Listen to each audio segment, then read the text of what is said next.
Guys अब मैं आपको 9 अननोन मैन का सबसे बड़ा सबूत दिखाने जा रहा हूँ। अशोक चक्र। अशोक चक्र तो हर किसी ने देखा है, राइट? लाइक अशोक चक्र आपको हमारे भारतीय इंडियन फ्लैग में तो आपको डेफिनेटली दिखेगा ही दिखेगा, लेकिन उसके साथ साथ ओडिशा के सन टेम्पल में आपको यहाँ पे एक चक्र दिखेगा, जहाँ पे ये जो चक्र है ना, ये कहीं ना कहीं 9 अननोन मैन से जुड़ा हुआ है। मैं आपको बताता हूँ कैसे। यहाँ पे आप इस चक्र में देख सकते हो कि 8 डिफरेंट लाइंस है, 8 लाइंस है जो कि कनेक्ट करते हैं मिड पे, और एक लाइन उसके बीच में है, यानी 9 टोटल लाइंस है। इन्हें जो 9 टोटल लाइंस है ये डायरेक्टली रिप्रेजेंट करते हैं to the 9 unknown man, and जो बाकी लाइंस है ये उन मेंबर्स को रिप्रेजेंट करती है जिनके पास ये जो बुक है वो पास ऑन हुई थी। गाइस इससे भी ज्यादा शॉक मुझे तब लगा था जब मैंने इसके फाउंडिंग मेंबर्स का नाम सुना। सबसे पहले मेंबर थे चरका, और गाइस चरका को फादर ऑफ मेडिसिन्स भी कहा जाता है, तो सीधी सीधी बात यह है कि उनके ही हाथों में मेडिसिन्स की किताब दी होगी। दूसरे मेंबर थे चाणक्य।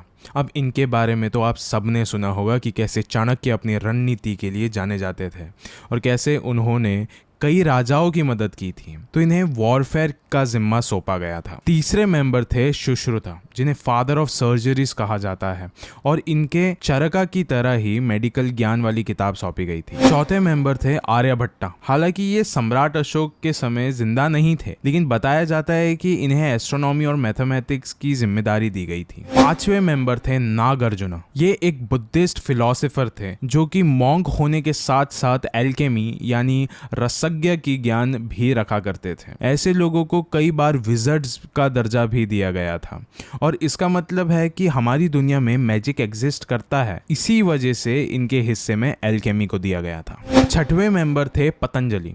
इन्होंने दुनिया को योगा से मिलवाया और वो प्रैक्टिसेस आगे भी लोगों को मिलती रही, इसलिए इन्हें उसी किताब को दिया गया था। सातवें मेंबर थे वराहमिहिर, और सम्राट अशोक ने इन्हें एस्ट्रोलॉजी की किताब देने का फैसला किया गया था। माना जाता है कि इन्हें तारों की बहुत ज्यादा नॉलेज थी। आठवें मेंबर थे विष्णु शर्मा। इनकी बदौलत इस दुनिया में पंचतंत्र की किताब आई थी, जिसमें जानवरों की कहानियां बताई गई थी, इसलिए उन्हें साहित्य को आगे बढ़ाने के लिए किताब दी गई थी। आखिरी और 9वें मेंबर थे बोधिधर्मा। ये ऐसे मॉन्क थे जिन्होंने जैन बुद्धिज्म को चाइना में इंट्रोड्यूस किया था। तो गाइस इसी तरीके से सम्राट अशोका ने द 9 अननोन मैन की शुरुआत की थी। एंड गाइस जैसे हर एक सीक्रेट सोसाइटी गुप्त रहती है, वैसे इनका भी काम एकदम सेम था। सीक्रेट सोसाइटी है, एकदम सीक्रेट रहा करते थे। लेकिन ये जो हम नाम सुनते हैं ना, द 9 अननोन मैन, ये इंग्लिश में है नाम। उस जमाने में क्या नाम हुआ करता था वो अब तक किसी को भी नहीं पता है।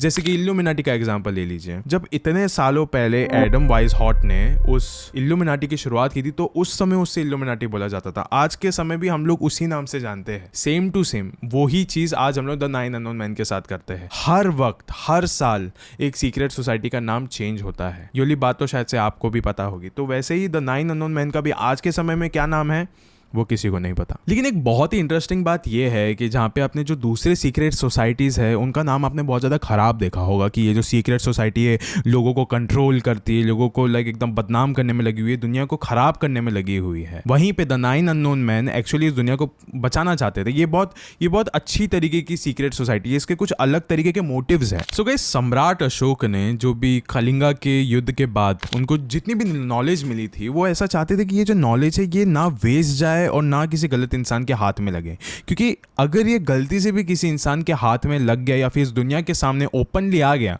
तो फिर लोग सिर्फ जंग, तलवार, झगड़े ये सब के बीच में ही वो रहना पसंद करेंगे। वो इससे आगे आएंगे ही नहीं, क्योंकि उनको हर एक चीज की पावर मिल जाएगी। तो उन्होंने सोचा कि ये जो नॉलेज है इसको हिडन ही रहना चाहिए। सम्राट अशोक एक बात बहुत अच्छे से जानते थे कि सिर्फ वही अकेले इस दुनिया में नहीं होने वाले जिन्होंने एक सीक्रेट सोसाइटी की शुरुआत की होगी। आगे इस दुनिया में आने वाले लोग भी ऐसी कोई हरकत कर सकते हैं जो कि अलग अलग सीक्रेट सोसाइटीज चालू कर सकते हैं। एंड आगे हुई है ऐसी चीजें। लेकिन उनको पता था कि जो भी सीक्रेट सोसाइटीज आएंगे वो कभी भी कोई भी अच्छी चीजें नहीं करेंगे, बुरी चीजें ही करेंगे, क्योंकि जिसके भी पास पावर आता है वो हमेशा उसका गलत इस्तेमाल ही करता है। तो यहीं पे द 9 अननोन मैन का काम शुरू होता है, अच्छाई ढूंढना। जहाँ पे इस दुनिया में इतना ज्यादा बुराई है वहां पे अच्छाई का भी पलड़ा भारी ही होना चाहिए। वो चाहते थे कि उन्होंने ये जो सीक्रेट सोसाइटी चालू किया द 9 अननोन मैन, वो उस बुराई को अपोज करे एंड एक नई दुनिया की शुरुआत करे। इसीलिए उन्होंने एक सिस्टम की शुरुआत करी, एक सिस्टम बनाया। सम्राट अशोक ने जो सिस्टम बनाया था वो कुछ ऐसा था कि जिसके भी हाथ में वो किताब दी गई थी शुरुआती में, उनको एक चीज एकदम साफ साफ कह दिया गया था कि जब भी आपकी मौत करीब होगी या फिर आप रिटायर होने वाले हो, आप इस दुनिया को या तो छोड़ने वाले हो या फिर इस काम को अगर आप छोड़ने वाले हो, आप थक चुके हो, तो आपको ये सबसे पहले अपने सक्सेसर को ढूंढना पड़ेगा जो कि आप ही की तरह हो,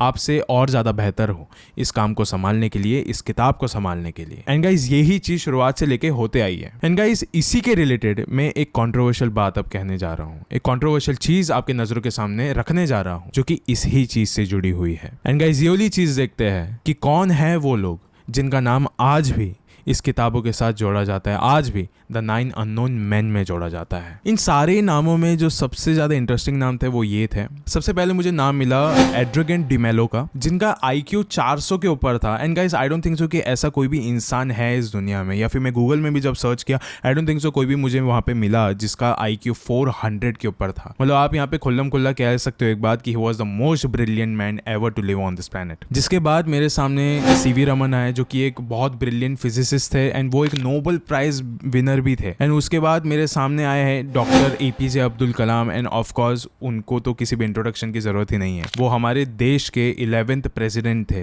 एंड उन्होंने साइंस में भी अपना बहुत ज्यादा कंट्रीब्यूशन किया था, जहां पे ऐसे बहुत सारे इंटरनेट आर्टिकल्स में लिखा गया है जैसे उनको देश में शांति बनाए रखने का काम सौंपा गया होगा। एंड गाइस आपको भी पता होगा कि डॉक्टर APJ अब्दुल कलाम ने कितने अच्छे अच्छे काम किए थे उनके प्रेसिडेंशियल दौर में। गाइस अगर आपको कभी भी ऐसा लगे कि मैं सिर्फ हवा में बातें कर रहा हूं तो ऐसा बिल्कुल भी नहीं है। मैंने नीचे मेरे डिस्क्रिप्शन में एक लिंक दिया है, उसके अंदर मेरे सारे रिसर्च, सारे आर्टिकल्स, सारे जो भी मेरे रेफरेंस है वो सारी चीज़ें मैंने वहाँ पे नीचे दे दिया हूँ। आप वहाँ पे जाके देख सकते हो, because this isn't a lie, this is 100% truth. ये चीज़ें मेरी रिसर्च के दौरान मुझे और मेरी टीम में मिली थी, तो नीचे लिंक है, आप कभी भी जाके वो देख सकते हो। जहाँ पे आप इन्हीं कुछ लोगों का नाम सुन के थोड़े बहुत शॉक हो गए रहोगे, वहाँ पे मैं सबसे ज़्यादा शॉक था एक शख्स का नाम सुनते वक्त, एंड वो था डॉक्टर विक्रम साराभाई, जिन्होंने इसरो की शुरुआत की थी, हमारी इंडियन स्पेस रिसर्च ऑर्गेनाइजेशन की। एंड लिटरली मेरे लिए सबसे ज़्यादा शॉकिंग था क्योंकि आर्टिकल्स में मतलब कुछ कुछ जगह पे ऐसा लिखा गया है कि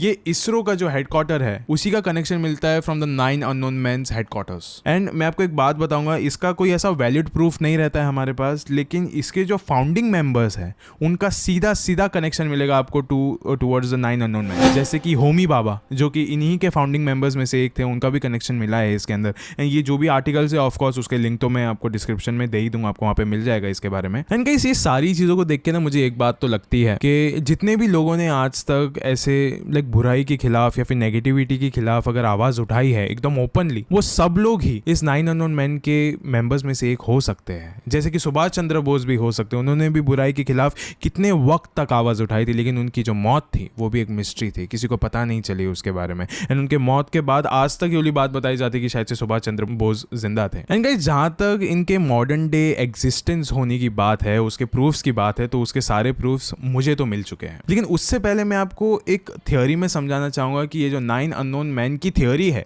ये इस दुनिया के सामने आई कैसे। सो गाइस कहा जाता है कि साल 1923 में टेलबट मुंडी नाम के एक ऑथर ने एक बुक निकाली थी द 9 अननोन मैन। एंड उस बुक में उन्होंने ये चीज खुल्लम खुल्ला कह दिया था कि द 9 अननोन मैन जो कि इंडिया में थे वो एक सीक्रेट सोसाइटी थे। एंड गाइस टेलबट मुंडी ये पहले इंसान नहीं थे जिन्होंने इस चीज को लाइक कवर किया था। इससे पहले भी एक ऑथर थे जिनका अता पता नहीं चला, लेकिन उन्होंने इस बारे में बात करना पसंद किया था। एंड उन्होंने ऐसी ऐसी सीक्रेट बातें कही थी about the 9 unknown man, and उनके क्या क्या एग्जीक्यूशन थे, क्या क्या ऑपरेशन थे, उसके बारे में उन्होंने बात करी थी। लेकिन उस बुक को बैन कर दिया गया था बहुत ज़्यादा जल्द से जल्द। ऑथर का भी पता नहीं चला, वो बुक का नाम क्या था वो भी पता नहीं चला, कहाँ पे पब्लिश हुई थी उसके बारे में भी पता नहीं चला। मतलब इतिहास से उस चीज़ का नामो निशान हटा दिया गया था। लेकिन टेलबट मुंडी ने इतने सालों बाद जब ओपनली सबके सामने विद कॉन्फिडेंट इस बुक को पब्लिश किया, उस समय हर कोई इसके बारे में बात करने लग गया था, हर कोई सिर्फ इसी के बारे में बात कर रहा था। एंड फिर कुछ समय बाद एक मूवी भी रिलीज हुई थी जिसका नाम था JL50, एंड ये एक इंडियन वेब सीरीज है। एंड इसके अंदर भी इसके बारे में बहुत अच्छे से बात करी गई है। यानी गाइस मानो या ना मानो, ये जो